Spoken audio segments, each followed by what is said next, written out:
तो इसकी निस्बत कायम हो गई अल्लाह के महबूब इमामुल अंबिया हज़रत मुहम्मदुर रसूलुल्लाह सल्लल्लाहु अलैहि वसल्लम से कि अल्लाह ताला ने अपने हबीब पाक सल्लल्लाहु अलैहि वसल्लम को बेटे अता फरमाए और वो बचपन ही में आखरत को सुधार गए, बचपन ही में वफ़ात पा गए। अल्लाह के महबूब की 4 बेटियां थीं, ज़ैनब, रुक़ैया, उम्मे कुलसूम, फ़ातिमतुज़ ज़हरा रज़ी अल्लाह ताला अन्हुन्ना। अल्लाह ताला ने नबी पाक सल्लल्लाहु अलैहि वसल्लम की औलाद का सिलसिला मज़ीद इन्हीं 4 बेटियों से जारी फरमाया। आप सल्लल्लाहु अलैहि वसल्लम की जो नरीना औलाद थी वो अल्लाह ने बचपन ही में संभाल ली। अगर हाजी अजमल साहिब इस बात का ख्याल कर लें कि अगर अल्लाह ने मेरा बेटा देकर मुझे वापस ले लिया, से मेरी बेटियां सलामत रखी, तो मेरी निस्बत अल्लाह के महबूब से कायम हो गई। कितना बड़ा इसमें तसल्ली का सामान है कि मेरी निस्बत अल्लाह के महबूब से जुड़ गई। और फिर नबी पाक सल्लल्लाहु अलैहि वसल्लम ने इरशाद फरमाया, जिस आदमी को अल्लाह ताला 2 बेटियां अता फरमाए, हाजी साहब की तो माशाअल्लाह 5 हैं, अच्छा 9 सारी जिंदा हैं, अच्छा 9 माशाअल्लाह, अल्लाह मजीद उनमें बरकत फरमाए। तो नबी पाक सल्लल्लाहु अलैहि वसल्लम ने इरशाद फरमाया, जिस बंदे को अल्लाह ताला 2 बेटियां अता फरमाए और वो उनकी सही माना में तरबियत करे, उनको दीन की तालीम दिलवाए, जवान होने पर किसी अच्छे और दीनदार घराने में उनका ब्याह कर दे, शादी कर दे, तो आप अलैहिस्सलाम ने इरशाद फरमाया, क़ियामत के दिन वो बंदा और मैं जन्नत में ऐसे ही इकट्ठे होंगे जैसे ये 2 उंगलियां इकट्ठी हैं। इसलिए जिसको अल्लाह ने बेटियां दी हैं वो भी दिल बर्दाश्ता ना हो। बेटा बेशक अल्लाह की नेमत है, लेकिन बेटी भी अल्लाह की रहमत ज़रूर है। इसलिए बेटियों को अपने ऊपर बोझ ना समझा जाए। ये जाहिलियत के तवहमात और जाहिलियत के ख्यालात हैं कि बेटी को अपने ऊपर बोझ समझा जाता था। इसलिए उस ज़माने के लोग बच्ची को जिंदा रहने का हक नहीं देते थे, बल्कि जिसके घर बच्ची पैदा होती उसे ज़मीन में जिंदा दफन कर देते।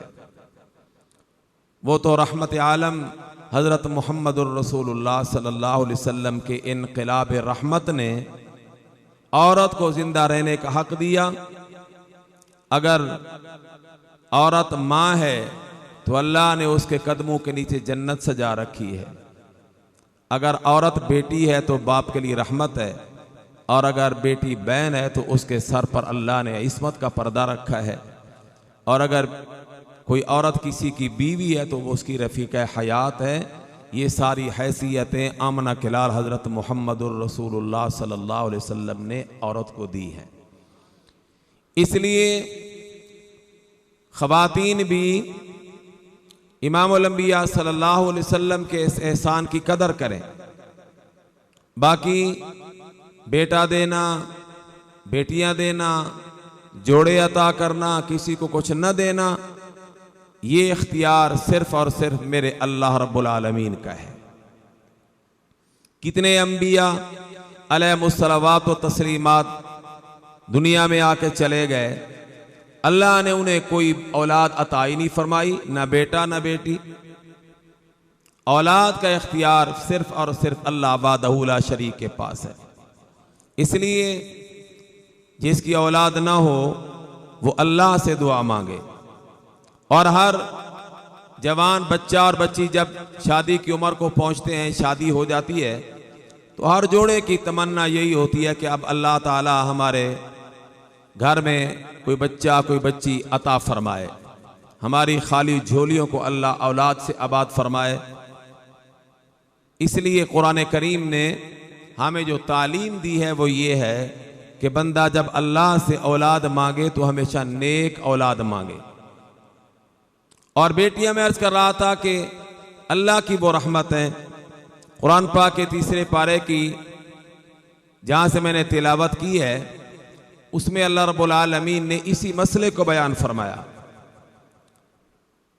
सैयदना हजरत ज़करिया अलैहिस्सलाम अल्लाह के जलीलुल कदर पैगंबर हैं, खुद भी पैगंबर, बेटा भी पैगंबर, नबी हैं दोनों। लेकिन एक वक़्त था कि अल्लाह ताला ने इन्हें औलाद अता नहीं फरमाई थी।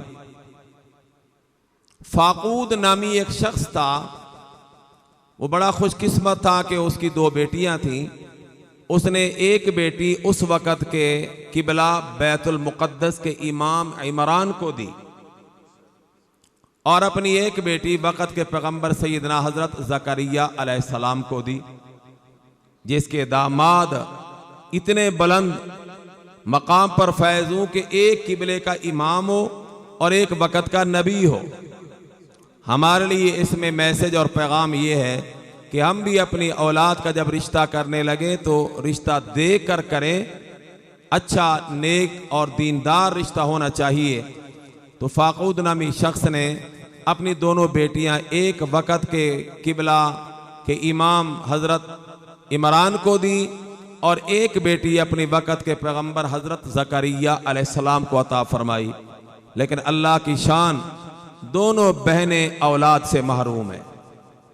अब दोनों बंदे जो आपस में हमज़ुल्फ़ हैं, बड़े बुलंद मकाम पर, एक किबले का इमाम है और एक वक़्त का नबी है, लेकिन औलाद कोई नहीं। तो जो बैतुल मुक़द्दस किबले का इमाम था इमरान, वो एक दफ़ा उनकी घरवाली जिसका नाम हन्ना बिन्ते फाकूद है, वो एक दरख्त के नीचे बैठी थी। उसने ऐसे ऊपर जो निगाह उठाई तो देखा कि एक परिंदा अपने चूजे को, अपने छोटे बच्चे को मुंह में दाना नरम करके उसको चोगा दे रहा है। हर माँ बाप की अपने औलाद के साथ ये मोहब्बत का तकाजा है कि माँ बाप खुद नहीं खाते, औलाद को खिलाते हैं। हदीस पाक में आया है कि एक खातून उम्मुल मोमिनीन सैयदा आयशा सिद्दीक़ा रज़ी अल्लाह ताला अन्हा की खिदमत में आई। उसके साथ उसकी दो छोटी छोटी बेटियां थीं। एक को उसने अपने बगल में उठाया हुआ था और एक की उंगली पकड़ के अपने साथ उसको चलाया हुआ था। जब सैयदा आयशा रज़ी अल्लाह ताला अन्हा की खिदमत में आई तो भूख का इजहार किया, मुझे भी भूख है और मेरी बच्चियों को भी भूख है।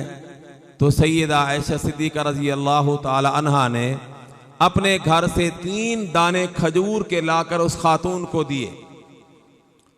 इत्तेफाक से घर वक्त उस वक्त सिर्फ थे ही यही 3 दाने खजूर के, जो अम्मा रज़ी अल्लाह ताला अन्हा ने उस खातून को, बच्चियों वाले को दे दिए।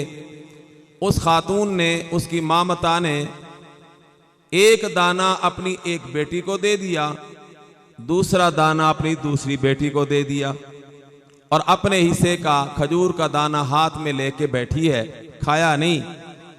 इतने में छोटी बच्चियों ने अपने अपने हिस्से का दाना खजूर का जल्दी से खा लिया। तो माँ के हिस्से का जो खजूर का दाना था, ललचाई निगाहों से वो दाना देखने लगी। तो माँ की मोहब्बत ने ये बर्दाश्त न किया कि मैं अपनी बेटियों के सामने खाऊं और मेरी बेटियां ललचाई निगाहों से देखती रहें। माँ ने अपने हिस्से के खजूर के दाने के 2 हिस्से किए, आधा इस बेटी को दे दिया, आधा इस बेटी को दे दिया। खुद खाली पेट कुछ भी ना खाया। दोनों बेटियों ने अपनी माँ के हिस्से का आधा आधा खजूर का दाना भी खा लिया। ये खातून अपनी चली गई। अल्लाह के महबूब सल्लल्लाहु अलैहि वसल्लम जब तशरीफ़ लाए तो सैयदा आयशा रज़ी अल्लाह ताला अन्हा ने अल्लाह के नबी की बारगाह में ये बात इंतहाई ताज्जुब के साथ बयान की कि महबूब, जैसे वो बच्चियां भूखी थीं इसी तरह उनकी माँ भी तो भूखी थी, लेकिन माँ की ममता को मैंने आज देखा कि उसने अपने हिस्से का दाना भी खाना गवारा नहीं किया, अपनी दोनों छोटी मासूम बच्चियों को दे दिया। अल्लाह के महबूब सल्लल्लाहु अलैहि वसल्लम ने इरशाद फरमाया, ऐशा जो अपनी 2 बच्चियों में इस तरह आजमाया जाए, कल क़यामत के दिन वो मोहम्मद के साथ ऐसे इकट्ठा खड़ा होगा जैसे हाथ की ये 2 उंगलियां इकट्ठी खड़ी हैं।